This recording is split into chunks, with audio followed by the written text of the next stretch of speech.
దేవునికి స్తోత్రం.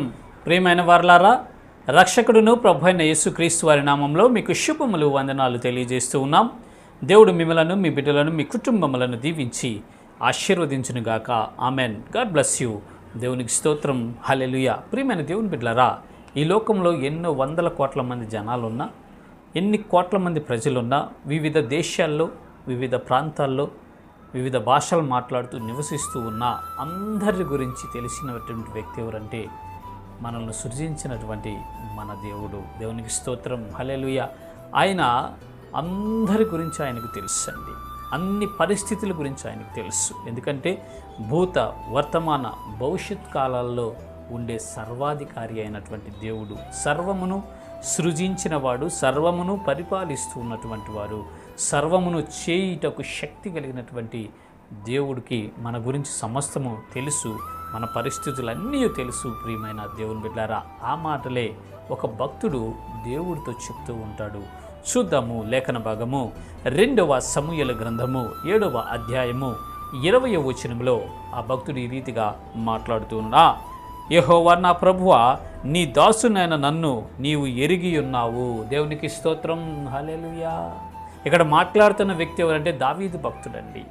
తన దావీదు భక్తుడి యొక్క స్థితిగతులన్నీయు, అతని పరిస్థితులన్నీయు, అతని జీవితం అంతయు, అతని బాల్యము పుట్టినది మొదలుకొని చనిపోయే వరకు ప్రతి సన్నివేశము, ప్రతి పరిస్థితి నీకు తెలుసు ప్రభువా. నా సంగతంతయు నువ్వు ఎరిగి ఉన్నావు ప్రభువా. నా గురించి నీకు తెలుసు ప్రభువా అని దేవునికి ప్రార్థన చేస్తున్నట్లు మనము చూస్తాం. ప్రియమైన దేవుని పిల్లలారా, ప్రియమైన సహోదరి సహోదరుడా, నీ పరిస్థితి అంతయు ఆయనకు తెలుసు. నిన్ను ఆయన ఎరిగి ఉన్నాడు. దేవునికి స్తోత్రం. హల్లెలూయా. నువ్వు కష్టంలో ఉన్నావు, నష్టంలో ఉన్నావు, మానసికంగా ఇబ్బంది పడుతున్నావు, 2 ఆలోచనల మధ్య సంఘర్షణలో నీవు నలిగిపోతున్నావు, కుటుంబంలో కలహము చేత వేధించబడుతున్నావు, అప్పుల చేత వేధించబడుతున్నావు, అనారోగ్య పరిస్థితుల్లో నీవు ఉన్నావు, కృంగి దలలో నువ్వు దిగబడిపోయి ఉన్నావు, సంతోషంలో ఉన్నావు, ఆనందంలో ఉన్నావు. నువ్వు ఏ స్థితిలో ఉన్నా సరే అన్నీ దేవుడు ఎరిగి ఉన్నాడు. దేవునికి స్తోత్రం. హల్లెలూయా. ప్రియమైన దేవుని పిల్లలారా, మీరు దేవుని యందు విశ్వాసం ఉంచండి. మన ప్రతి పరిస్థితి ఆయనకు తెలుసు, మన ప్రతి స్థితి ఆయనకు తెలుసు. మనం ఏ స్థితిలో ఉన్నానో ఆయన ఎరిగి ఉన్నాడు. ఆయన నమ్మదగిన వాడండి.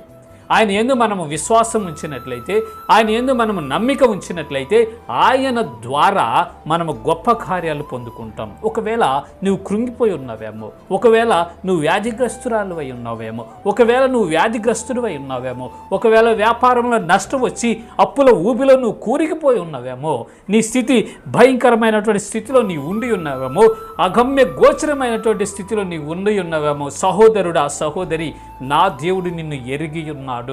ఆయనకు ప్రార్థన చేయండి, ఆయన యందు విశ్వాసం ఉంచండి. నీ స్థితిలో నుంచి, ఆ దీన స్థితిలో నుంచి, ఆ లేమిడి స్థితిలో నుంచి, ఆ భయంకరమైనటువంటి పరిస్థితిలో నుంచి నిన్ను లేవనెత్తి పైకెత్తి బండ మీద నిలబెట్టి నీకు క్షేమాన్నిచ్చుటకు ఆయన శక్తి కలిగినటువంటి వాడు. దేవునికి స్తోత్రం. హల్లెలూయా. ఆయన మనలను ఎరిగి ఉన్నాడండి. మన పరిస్థితులన్నీ తెలుసు. చింతించొద్దు, బాధపడొద్దు, ఆలోచించొద్దు. దేవుని యందు విశ్వాసం ఉంచి ఆయనకు ప్రార్థన చేయండి. ఆయన ద్వారా మీ సమస్యలన్నింటినీ తొలగించుకొని సాక్షి బిడ్డలుగా మీరు నిలబెట్టి ఆశీర్వదించబడండి. ఇటు కృప దేవుడు మనందరికీ కలుగు చేయను గాక. ఆమెన్. God bless you. దేవునికి స్తోత్రం. హల్లెలూయా.